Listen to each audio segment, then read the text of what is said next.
Hello' everyone, আজি আমাৰ ইয়ালৈ অসমৰ মুখ্যমন্ত্ৰী হেমন্ত বিশ্ব শৰ্মা ডাঙৰীয়া আৰু ভাস্কৰ শৰ্মা আজি পালেহি। তেখেতৰ ৰেলী ওলাইছে, ৰাইজবাসীও একেলগে ৰেলী ওলাইছে।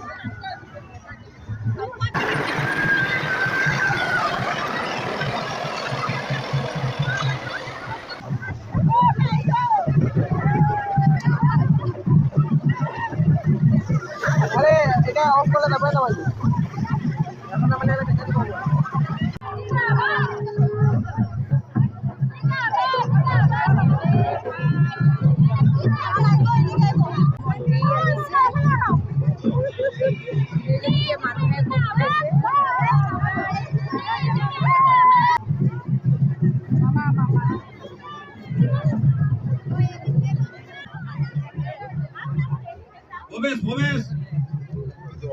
ভৱেশ দত্ত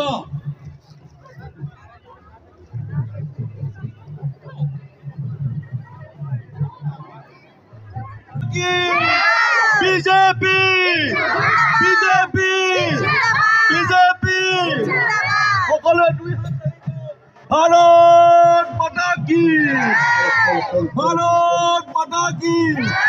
ইতিমধ্যে আমাৰ মাজত আহি আমাৰ সকলোৰে আদৰৰ চৰ্দাৰ যশস্বী মুখ্যমন্ত্ৰী ডক্টৰ হিমন্ত বিশ্ব শৰ্মা ডাঙৰীয়া আমাৰ মাজত উপস্থিত হৈছে। তেখেতে আপোনালোকৰ বক্তব্য আগবঢ়াব। Helicopter can go please. জিন্দাবাদ জিন্দাবাদ জিন্দাবাদ জিন্দাবাদ জিন্দাবাদ জিন্দাবাদ জিন্দাবাদ জিন্দাবাদ।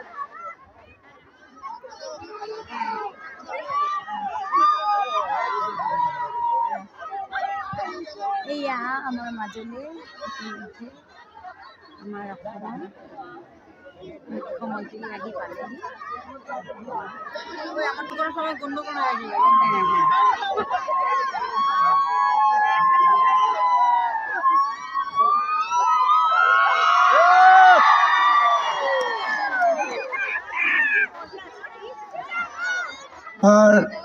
মাৰ্ঘেৰিটা সমষ্টিবাসী ৰাইজ সকলোৱে ফূৰ্তিত আছেনে নাই? মাৰ্ঘেৰিটাত বিজেপি জিকিবনে নিজিকে? পাক্কা জিকিব? ভাস্কৰ শৰ্মা জিকিবনে নিজিকে? জিকিবনে নিজিকে? তেতিয়াহ'লে মোৰ লগত কওক, ভাৰত মাতা কি ভাৰত মাতা কি। নৰেন্দ্ৰ মোদী নীতিন নবীন, দিলীপ শইকীয়া, ভাস্কৰ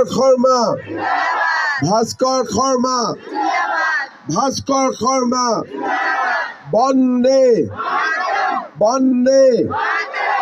শ্ৰদ্ধাৰ ৰাইজ, আজি আমাৰ জন আশীৰ্বাদ যাত্ৰাৰ অষ্টম দিন। আজি আমি মাৰ্ঘেৰিটাৰ পৰা মাকুমলৈ যাব চেষ্টা কৰিম। আপোনালোকে যোনে যেনেকৈ পাৰে আপোনালোকে আমাক আশীৰ্বাদ কৰিব আৰু আন কেইদিনৰ দৰে আজিৰ যাত্ৰাটো যাতে আমি আপোনালোকৰ পৰা মৰম আৰু আশীৰ্বাদ পাওঁ তাৰ বাবে আশা কৰিলোঁ। অসমত আগতে কেতিয়াও ইমান ডাঙৰ বিশাল আশীৰ্বাদ যাত্ৰা হোৱা নাছিলে। যোৱাকালি নিশা প্ৰায় 12 বাজিছিলে, কিন্তু ৰাইজৰ পাৰ ভঙা উৎসাহে কেতিয়া কি সময় পাৰ হৈ গ'ল আমিও নিজে গম পোৱা নাছিলোঁ। মই আশা কৰোঁ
डियर फ्रेंड्स, आजकल हमारे यहाँ असम का मुख्यमंत्री आ चुके हैं। उनका रैली निकल रहा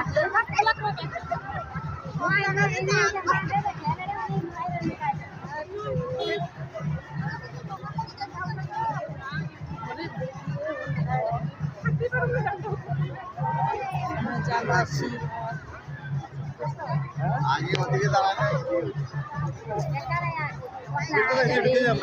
जा रहा है।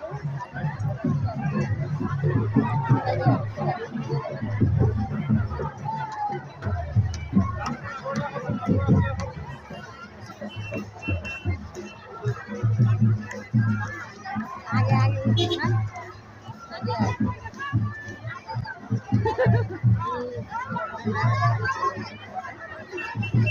पूरा गरम लगे